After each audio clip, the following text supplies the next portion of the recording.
looking back at the week's games and transfers. This is Football Central.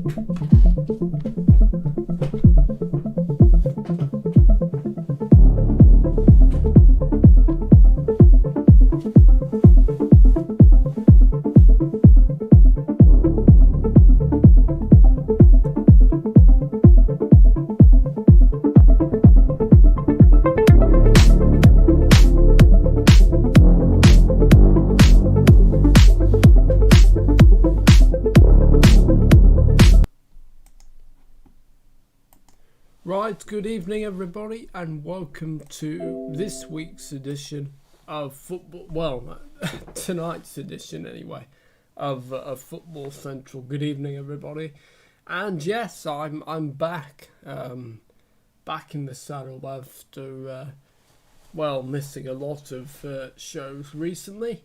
I've still got a tiny little bit of a cold, but. No, I think I'm pretty much certainly better vocally, because if you've got a croaky voice, then it's not great. No, as you can probably hear, my voice isn't croaky at all. And yeah, let's get on with the show. Well, what a week of football it was. Some absolutely crazy results. It was dubbed Silly Sunday, and well, I don't think you could blame it, could you? Because yeah, what a weekend! I mean, just some absolutely crazy results. I mean, what's going on with, it's just absolutely amazing. So we will start with Saturday, the 3rd of October, and the first game of the day, it was a 12:30 kickoff, I think. Chelsea Crystal Palace. It finished Chelsea 4, Crystal Palace 0. Oh, sorry, just before I start, JLI Wheels and Sam Taylor not available today. Sam is having a break, and JLI Wheels is having a break as well. That ended up quite awkward then. But yeah. Right, so as I said, it finished Chelsea 4, Crystal Palace 0 in the Premier League. We had Ben Chilwell to start the scoring in the 50th minute for Chelsea. Kurt Zouma then got the second goal for Chelsea in the 66th minute.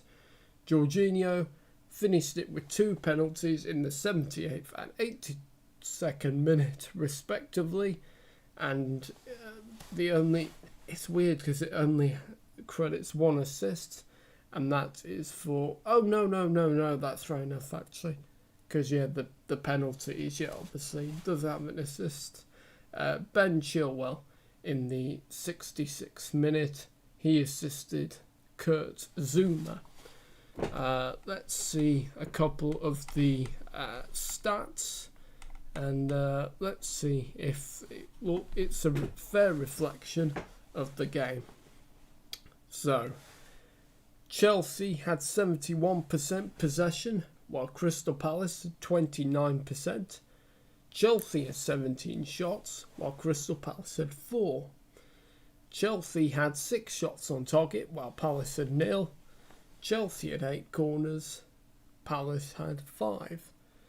And Chelsea had 17 fouls, while Crystal Palace had the 13. So as you can see by the stats, Chelsea dominated the game, but Palace did have their chances actually. Yeah, well, I think so. Apologies, because I should have watched Match of the Day again. Oh, do you know, we don't need to go in depth to the games, because I've actually already talked about that with Sam anyway. So yeah, never mind. So let's just move on to Everton v Brighton, because we've got a lot to cover tonight as well. Because I'll be talking about the transfers as well and some of the international football as well. The next result was Everton 4, Brighton and Hove Albion 2. That's how it ended. And Dominic Calvert-Lewin, he scored in the 16th minute. Excuse me. Yerry Mina then scored in the second minute of added time. 45 plus 2 minutes. James Rodriguez scored in the 52nd minute and scored in the 70th minute. And assists Gylfi Sigurdsson.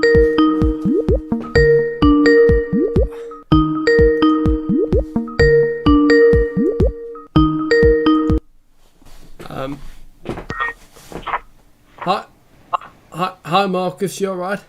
Hello, Will. I'm just doing a YouTube show, mate. Yeah, more protesters were doing HS2 today. Right. Busy and getting arrested. Yeah. But Marcus, I tell you what, I'll call you. I'll call you tomorrow, mate, or something, maybe. Okay. Right. Bye. Bye. Oh, blimey. Okay, well, that was a very brief cameo from Mr. McBride. Right, so Gylfi Sigurdsson assisted the 16th minute goal for Dominic Calvert-Lewin.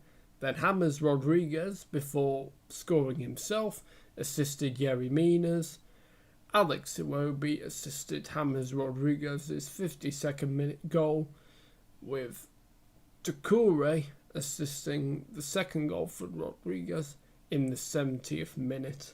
For Brighton, on the score sheet was Neil Maupay in the 41st minute, and Basuma with a consolation goal in the 90 plus 2 minutes of added on to extra time, with Sonny March assisting for Basuma's goal. Okay, and let's check the stats.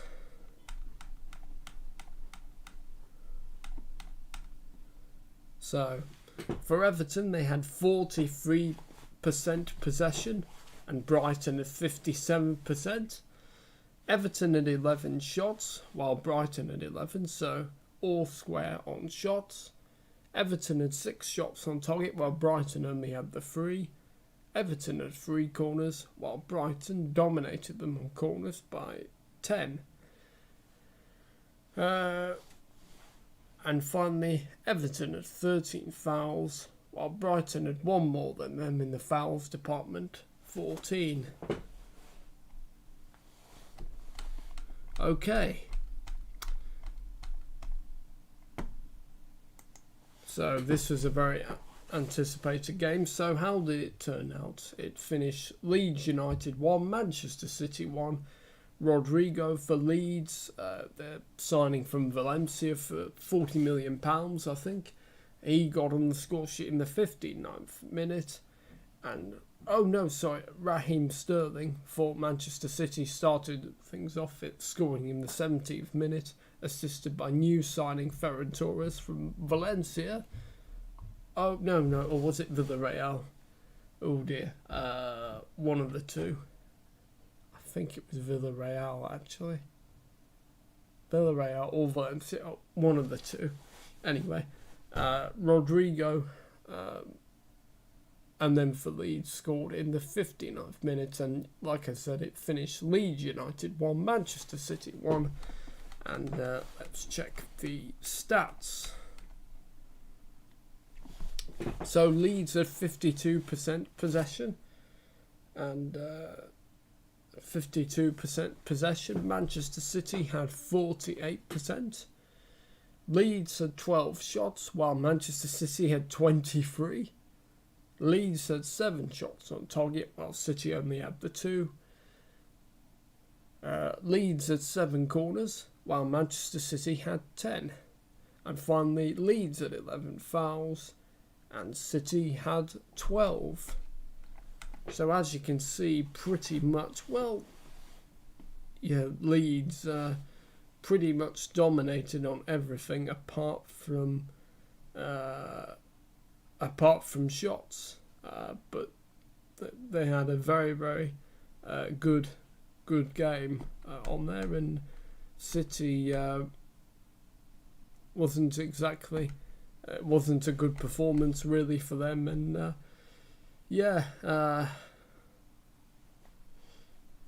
we will see how they'll go. Where they'll go? Yeah, that's it. Okay, and it finished. And the next game, Newcastle United and Burnley, it finished Newcastle United 3, Burnley 1. Alan Saint-Maximin kicking us off in the 14th minute, assisted by Callum Wilson. Callum Wilson himself scored in the 65th minute and finished off for Newcastle with a penalty in the 77th minute. Callum Wilson, as I said, assisted Saint-Maximin, and Saint-Maximin returned the favour by assisting Wilson's goal in the 65th minute. And Ashley Westwood scored the only goal for Burnley in the 61 minutes. Yeah. Okay. And let's see the stats. So, Newcastle had 48%, while Burnley had 52%. Newcastle had 10 shots, while Burnley had 7. Newcastle had 5 shots on target, Burnley had 3. Newcastle had 3 corners, and Burnley had 4. And finally, Newcastle had 13 fouls, with Burnley with 17. So I think that's all the stats, and yep.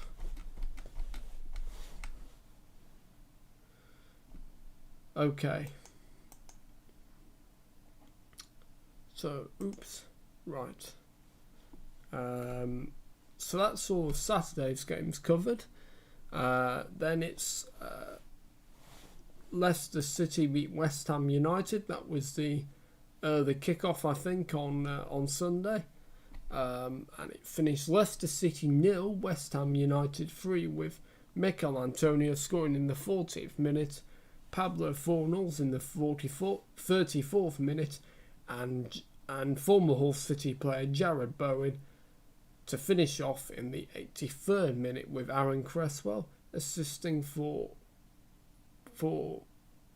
the first 2 goals, and Pablo Fornals, who scored himself in the 34th minute, assisted for Bowen's final goal of the game in the 83rd minute. And of course, David Moyes wasn't there in person because, of course, he was self-isolating. So Alan Irvine was in the dugout for that match, but Moyes will be back in the dugout for West Ham's next game. And Leicester had 70% possession. West Ham had 30%. Leicester had 4 shots, while West Ham had 14. Leicester didn't have any shots on target. West Ham had 6. Leicester had 6 corners, while West Ham had 4. And Leicester had 10 fouls, and West Ham 8. So that wraps up the stats, and that wraps up that match. The next game was Southampton v West Brom. It finished Southampton 2, West Brom 0. Southampton first win of the season for them, with Djempo.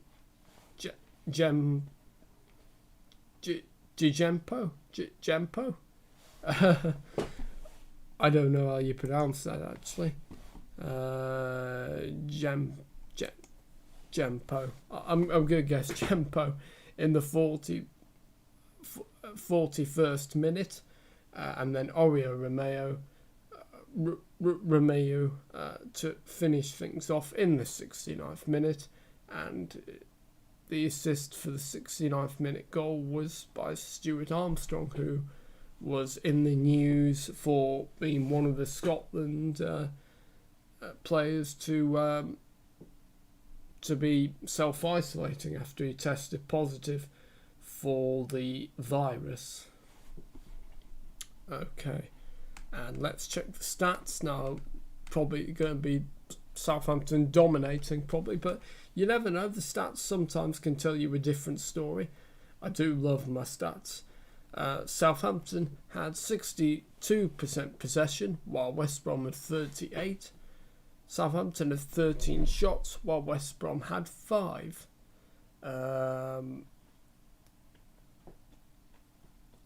Southampton had 7 shots on target, while West Brom only had the 2. Southampton had 5 corners, while West Brom only had the 1. And Southampton had 19 fouls, with West Brom 10.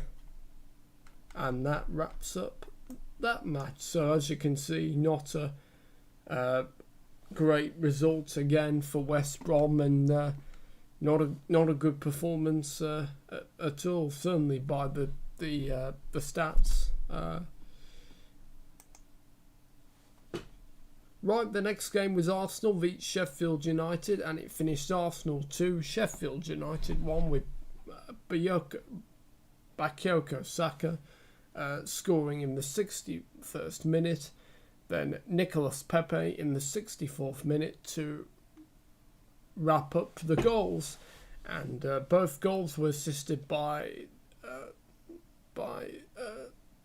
right back Hector Bellerin for Arsenal.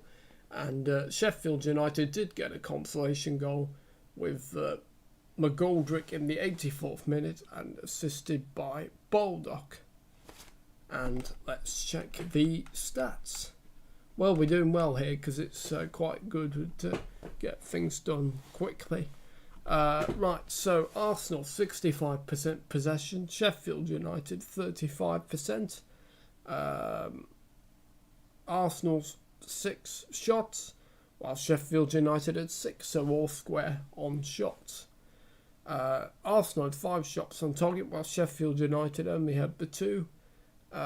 Arsenal had 2 corners, while Sheffield United had 4. And Arsenal had 3 fouls, while Sheffield United had 9. So Arsenal pretty much dominated on everything apart from corners and fouls.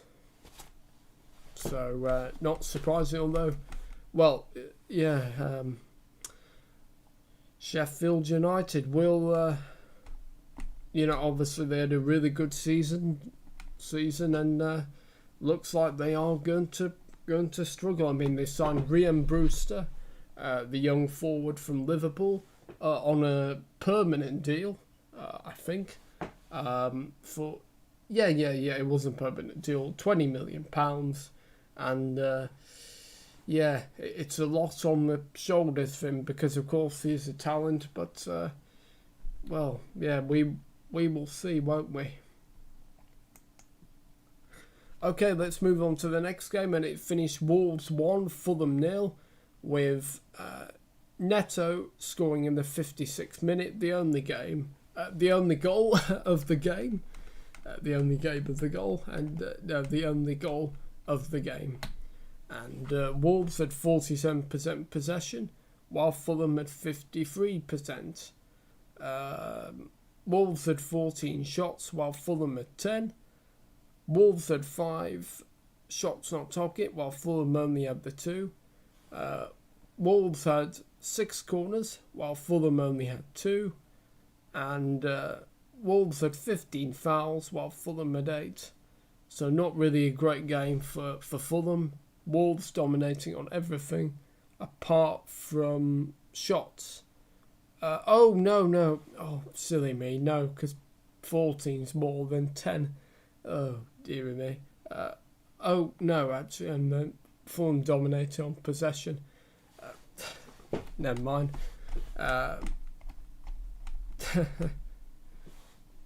Anyway, let's move on for that. And my goodness me, what a result this was for all the wrong reasons. Manchester United won, Tottenham Hotspur 6. We started us off with Bruno Fernandes scoring a penalty in the 2nd minute. Anthony Martial then got sent off in the 28th minute, so a red card for him. That means he's suspended for the next 3 Premier League games. For Tottenham, Ndombele scored in the 4th minute. Then Son Heung-min scored in the 7th and 37th. Harry Kane scored in the 30th and 79 minutes. 30th and then 79 minutes with penalty. And then Serge Aurier wrapped up the incredible win for Tottenham in the 51st minute. And Harry Kane, as well as scoring, assisted Son's goal. Son also assisted Kane's goal in the 30th minute, as well as scoring. Serge Aurier, before he scored, assisted Son's other goal, with Pierre-Emile Højbjerg assisting the final goal in the 51st minute.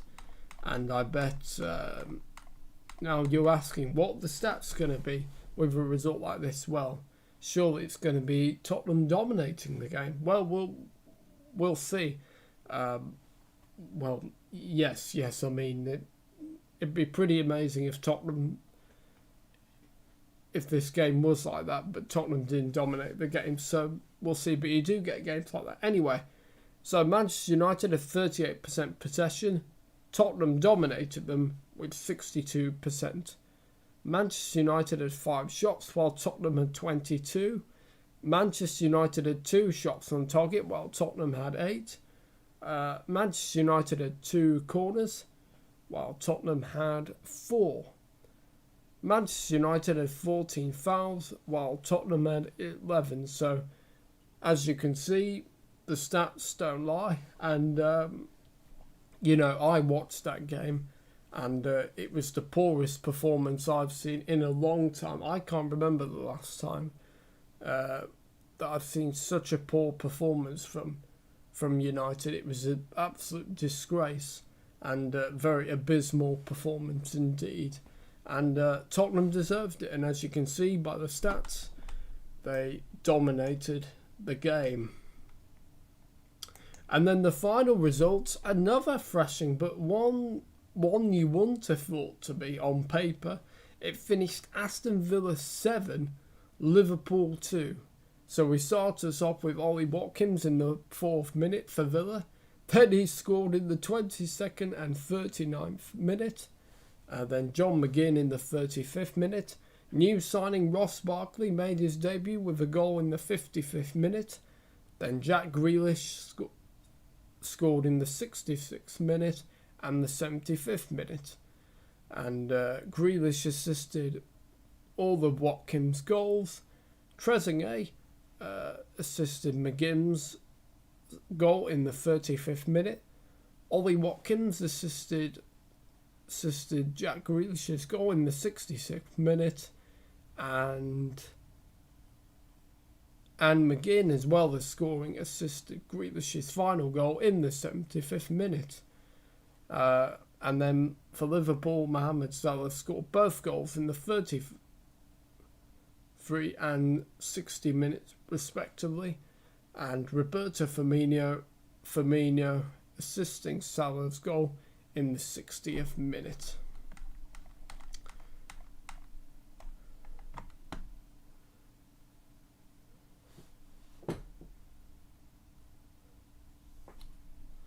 Yes, some strange results, as you can see. Aston Villa had 30% possession while Liverpool had 70%. Aston Villa had 18 shots while Liverpool had 14. Aston Villa had 11 shots while Liverpool had 8. Aston Villa had 2 corners while Liverpool had 7. And Aston Villa had 7 fouls and Liverpool had 10. So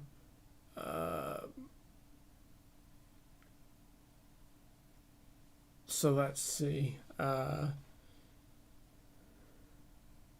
Yeah, apart from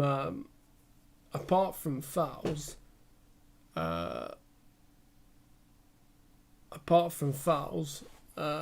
Liverpool dominated the game, and yeah, another crazy result. And gosh, I think that wraps up the roundup nice and quickly. That's good because there's lots of things to go through, you know, international football and transfers. So deadline day, if you want to see it, head to my channel, because me and Sam Taylor, we did transfer deadline day. Well, it was actually Sam that had to step in really, because I was still a bit under the weather, but thank you, Sam. And yeah, it was a really great show nonetheless. So Thomas Partey, Arsenal triggered his £45 million release clause. So Thomas Partey now is an Arsenal player. Jack Wilshere terminated his contract with West Ham. It was a mutual agreement, because he struggled with injury and it's just not worked out for him. So where he'll go, we'll see.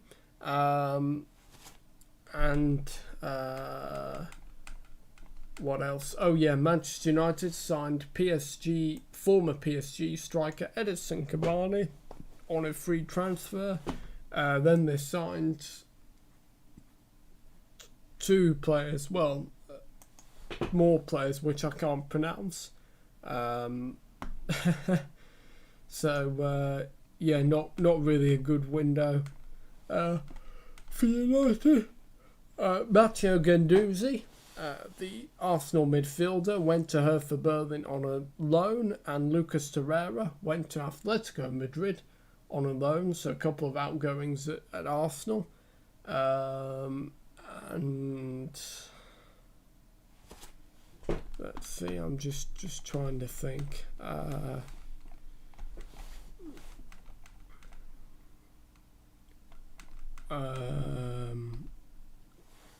Houssem Aouar did not go to Arsenal after being heavily linked, and even though that was, you know, clubs can still sign players from the Championship, because that's the October 16th deadline. So yeah, will Spurs sign Swansea defender Joe Rodon? He's been linked, and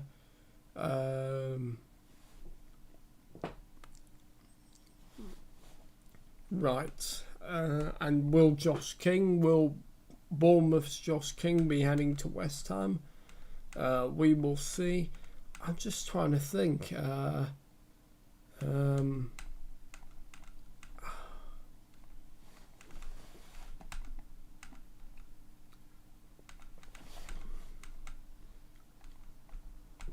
Right, I just can't think,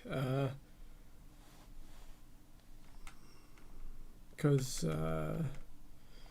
Michael, can't pronounce his name, but he's gone to Marseille because his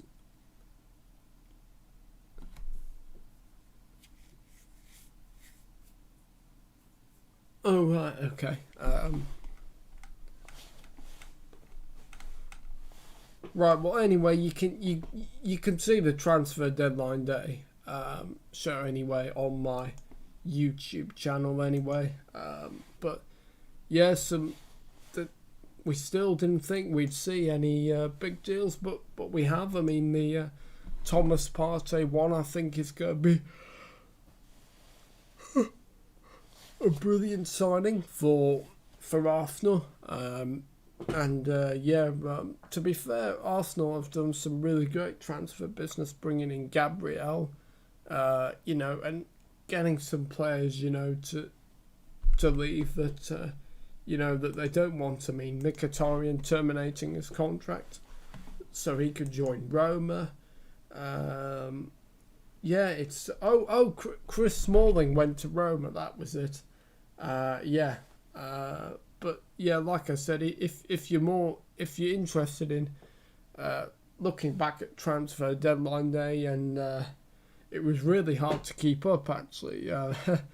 Yeah, me and Sam, but yeah, we managed. It was a really good show, and yeah, and also just before I go, I'm not sure if I've already said this, but thanks to JLI Wheels and Sam Taylor for stepping in for the last few editions. You've done an absolutely brilliant job, guys, and can't wait to do the roundup with you next week or whenever it is, or the next game. So thank you, guys, and if Ben Carney's watching this, Ben, hopefully you'll be back doing the show soon.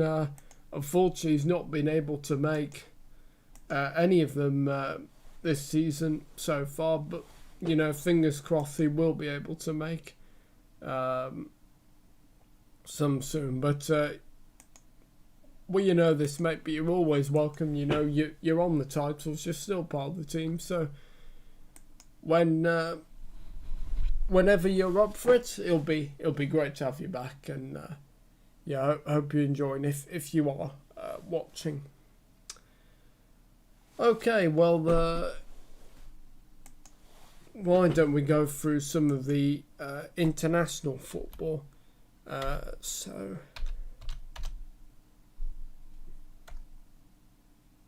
Right. So let's start with the Nations League. I think it was Nations League. Oh no, that's tomorrow. Okay.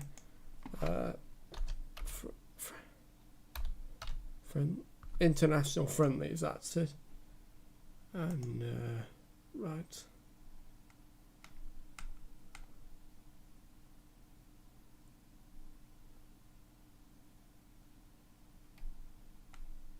Where's the... Okay, so finished England 3, Wales 0, and Dominic Calvert-Lewin, his first England start, and he couldn't have had a better impact with that. Scored in the 26th minute. Another debut for Wolves, Connor Cody, he scored in the 53rd minute. And Danny Ings concluded the scoring in the 63rd minute. First England call up, I think, for him for certainly a while. I'm pretty sure he has been in the team. He has been in the team. Jack Grealish, he assisted Calvert-Lewin's strike in the 26th minute. Kieran Trippier assisted Connor Cody's goal in the 53rd minute. And Tyrone Mings assisted Danny Ings' goal in the 63rd minute. So really good results for England. And Nick Pope, I mean, you know, he couldn't have had a better performance. And yeah, well, let's go through the stats. So England 57% possession, while Wales had 43%. England had 8 shots, while Wales had 7, so pretty close there. England had 6 shots on target, while Wales only had the 2. England had 6 corners, while Wales had 3. And England had 14 fouls, with Wales 16. So pretty much England dominated the game, apart from the fouls. So that is very, very good. And a clean sheet is always good as well. So yeah, really good. And yeah, Wales, they didn't have Gareth Bale, they didn't have Aaron Ramsey. So two of the, you know, big stars of the recent years weren't available. Bale, I think, due to, well, he wouldn't have been match fit, obviously, because he's not played for months. And Ramsey, because a non-playing staff member at Juventus tested positive. Then Ramsey self-isolating. So, oh right, yes. And a couple of the games actually went to penalties. So Northern Ireland, they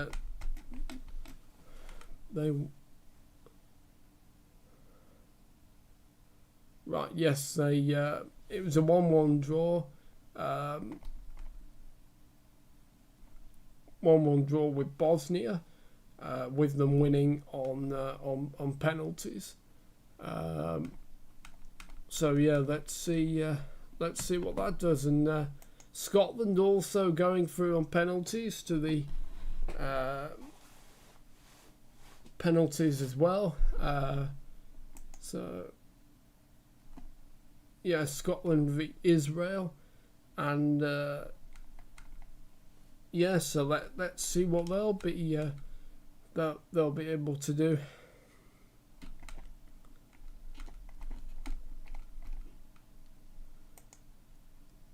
And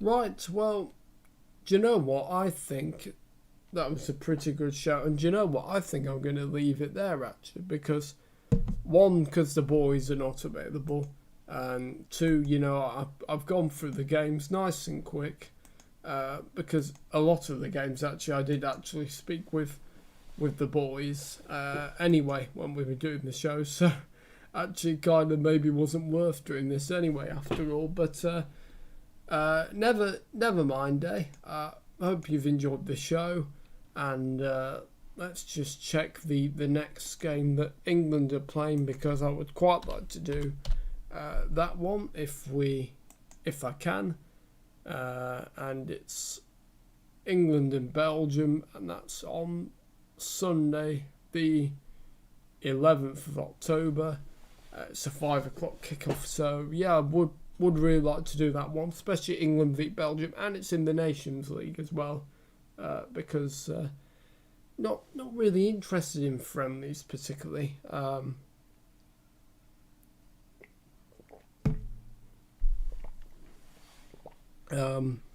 So yeah, I think I'm going to leave it there. I think it's been a really good show. Thanks for watching, guys. If you want to, like, share, comment and subscribe to the TubeMix YouTube channel. And I'll see you next time. Really good to be back, and hope you enjoyed watching.